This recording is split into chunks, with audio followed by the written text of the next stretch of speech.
Hey everybody, Dave Cook, D'Franco Painting Wallpaper, and we're checking out some guys as they're working on a project here.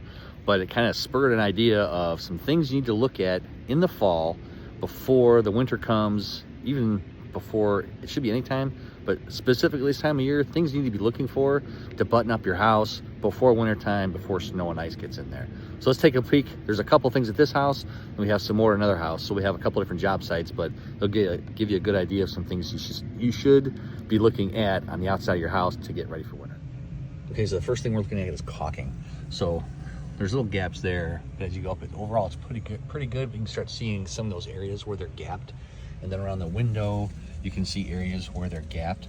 So biggest reason is water. We don't want water sitting on this sill or snow, getting in there, ice, and then it starts working, and it starts breaking it apart. So we're just going around the whole house and we're caulking all these areas. There's quite a few windows that we're going around to making sure all this caulk is on here. And this is all Vulcan caulk, so it's a solvent-based. Works really well. It lasts a long time. Last time this stuff was done was about, I think it was 15 years ago. So that's the last time it was caulked. So it kind of gives you an idea of the longevity of that stuff, but you want to make sure all those little gaps, all that stuff is completely filled. You don't have to worry about water getting inside these little areas.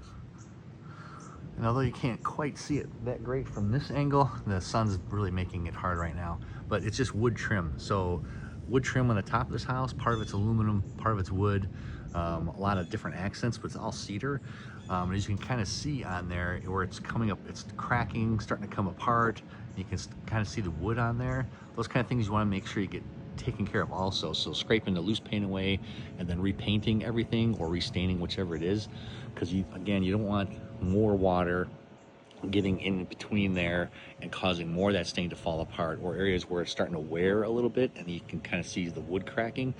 We want to make sure that stain gets in all those little gaps, nooks and crannies, so that water can't get in there. So I make sure that gets filled. So making sure you have a good coat of paint on its siding, or houses for another matter. If you have cedar wood siding, if it's starting to show wear, starting to show age, starting to have the knot holes showing or holes, cracks, you want all that stuff caulked if you need to caulk it, and then painted where it needs to be painted. All right, another thing you want to get ready for, if you have stucco.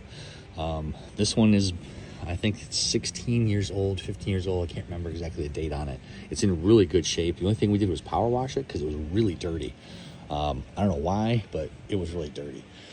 So this one, it's not a great example, but it's things to look for. So if there's cracks, like you can kind of see there's some cracking that's starting on here. It's not bad. It's hard as a rock, literally. But once that stuff starts cracking, you see gaps, you want to start thinking putting another coating on there. I have different sealants for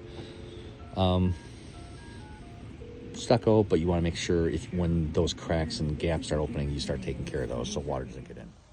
So I mean, I think about it, but something to consider. We have an older deck. We did this 2 years ago.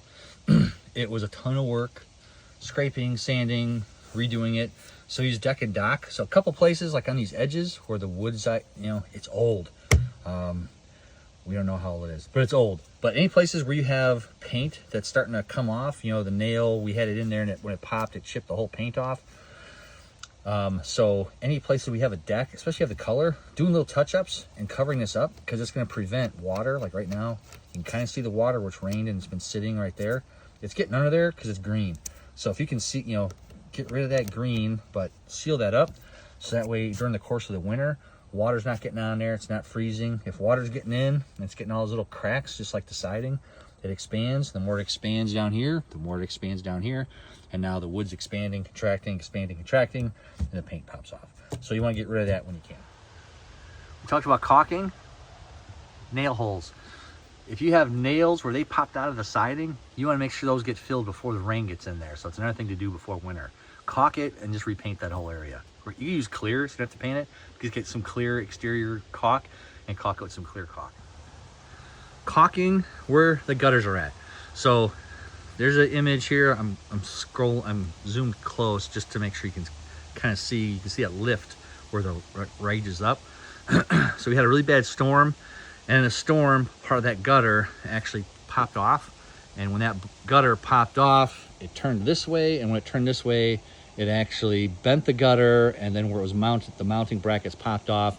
Mounting brackets popped off, there was nails underneath there, but where the mounting and the flashing went into the side, all that came out. I didn't notice it at first. So we had it fixed, and they fixed it, but the problem is when they fixed it, they didn't redo the nails. So we had 3 areas in there where there was nails, and there was where the metal had pulled apart. They put it back, but they didn't put any caulking in there.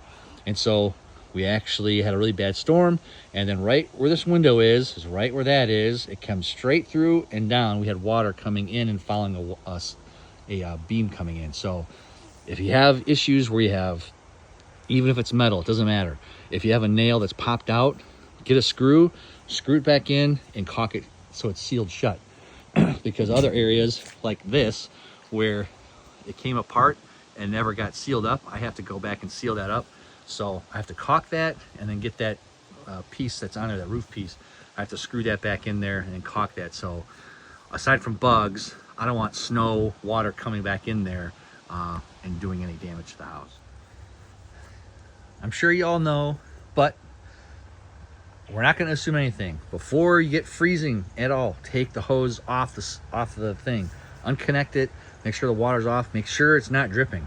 If you have water dripping from your spigot, get a plumber out there before it freezes, because if it's dripping here, the water's coming in, and when it goes in there, it can freeze either in the basement or it can freeze in the wall.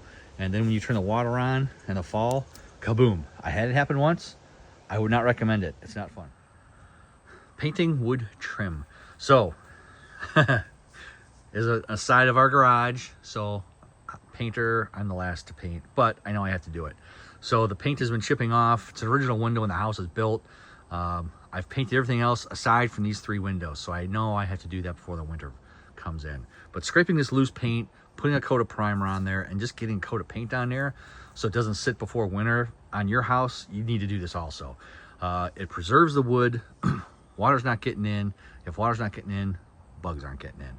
And then you're not having issues with insects coming in, freezing rain, all that fun stuff. So take care of that wood. The more you maintain it, the longer it'll last.